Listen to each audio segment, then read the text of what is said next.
All right, Shalom. First and foremost, I want to give all praises, glory, and honor Thamyad. La Yahweh Bahashim Yahweh Shai, Bahashim Archak Wadash. The honors the apostles and the elders, great millstone rule well, and peace and blessings, salutations to the hopefully elect of the nation of Israel, which is known as Yasher Allah in the ancient Hebrew, or Lashawan Quadash. All right. This is going to be a quick hit. I just want to go through Ecclesiastes chapter 3, verse 1 down to 8. All right. This is Ecclesiastes chapter 3, verse 1, which was by King Solomon, right, if I'm not mistaken. Verse 1. To everything there is a season and a time to every purpose under heaven. Right? So there's certain points in time where you may want to do this or you may think this is right, but it ain't time for it. All right? It ain't time. It ain't that time yet. You see, a prime example of that is the Maccabees. The Maccabees so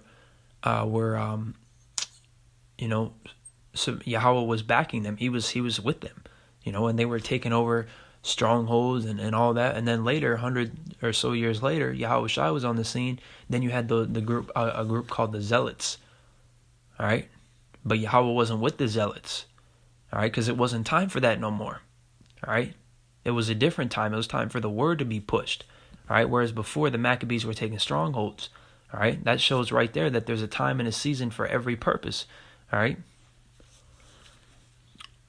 Verse 2, a time to be born and a time to die, a time to plant and a time to pluck up that which is planted, a time to kill and a time to heal, a time to break down and a time to build up, a time to weep and a time to laugh, a time to mourn and a time to dance, a time to cast away stones and a time to gather stones together, a time to embrace and a time to refrain from embracing, a time to get and a time to lose, a time to keep and a time to cast away, a time to rend and a time to sow, a time to keep silence and a time to speak. All right, right now we are in the time of speaking.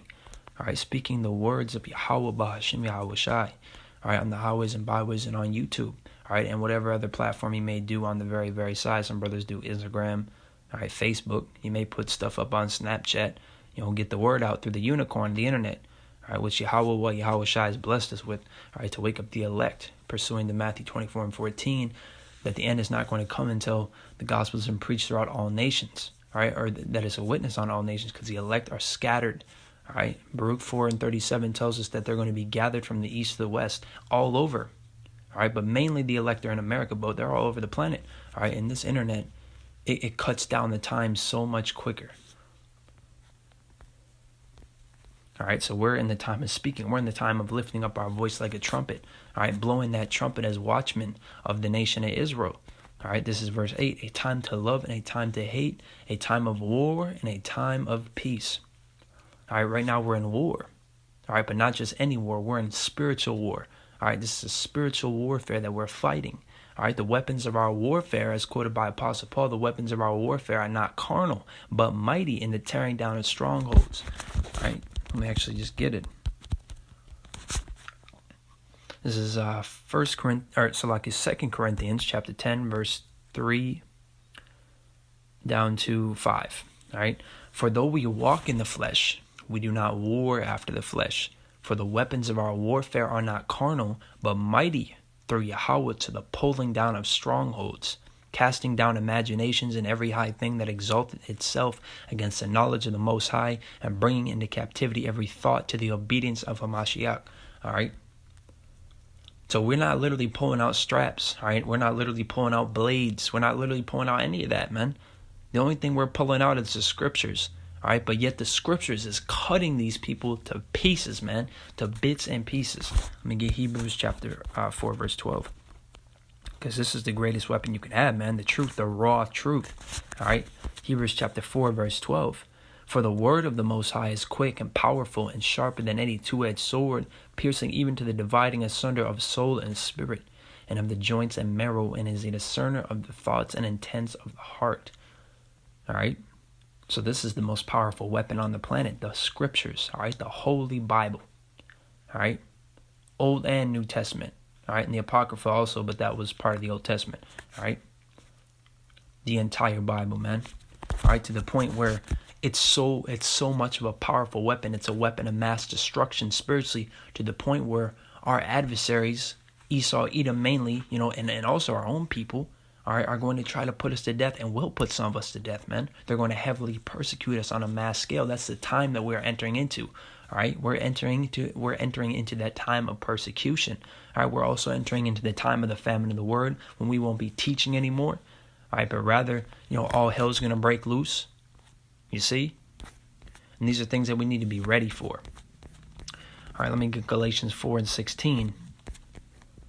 Am I therefore become your enemy because I tell you the truth? And the answer is yes. All right, because when we bring out the truth, it's all out chaos spiritually, man. People are getting so offended. People are getting butthurt. People are pulling straps out. People are getting carnal. People are mocking us, making videos about us all the time, sending infiltrator agents in. All right, this truth is dangerous, man, but Esau can't disband this because it's of the Most High. All right? Let me actually get that. Because this truth can't be stopped. All right, and it won't be stopped for any reason. Acts chapter 5, verse 38 to 39. And now I say unto you, refrain from these men and let them alone. For if this counsel or this work be of men, it will come to naught. All right, so it will come to nothing. It will disband. It will go away eventually.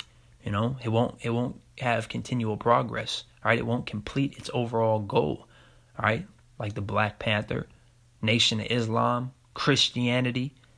All right, the Kemet madness.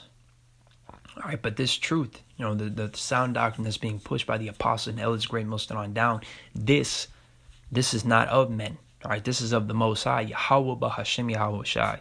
All right, verse 39. But if it be of Yahweh, ye cannot overthrow it. Least haply ye be found even to fight against the Most High. All right, tells us that you can do nothing against the truth, but for the truth. For we can do nothing against the truth. This is 2 Corinthians chapter 13, verse 8. For we can do nothing against the truth, but for the truth. All right, so you coming up against us, you think you're doing something. You think, well, I'm going to disband them, or I'm going to end this organization, so to speak, this group. I'm going to end this little spark that they got going. This little flame that they're about to, that they're lighting onto wood to ignite the major fire. I'm going to put an end to it. No, you're not. No, you're not. All right, because one way or another, whether you want to acknowledge it or not, you coming against us is fulfilling prophecy. So you're really not doing anything against the truth, but for it, because you're really supporting you're supporting the fact that the Bible is indeed valid. All right, because you're giving it validity by fulfilling prophecy. All right, because one way or another, everybody fulfills prophecy. Whether you come into this truth and you endure to the end, whether you come in and fall out, whether you persecute us physically, whether you talk shit about us, whether you just walk by and don't listen, you're fulfilling prophecy, man. All right, but when you fulfill prophecy, you want to make sure that you're fulfilling the right hand side. All right, because if you're doing any of those things on the left hand side, like not hearkening, talking shit about us, physically persecuting us, you are going to be utterly laid desolate, man, along with the rest of Babylon.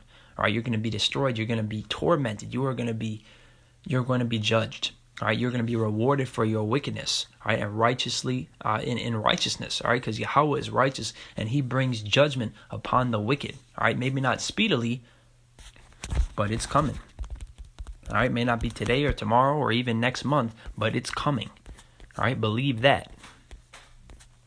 All right, this is Ecclesiastes chapter 8, verse 11 to 13. Because sentence against an evil work is not executed speedily, therefore the heart of the sons of men is fully set in them to do evil.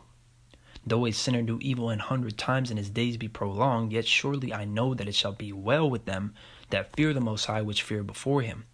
But it shall not be well with the wicked, neither shall he prolong his days, which are as a shadow, because he feareth not before the Most High.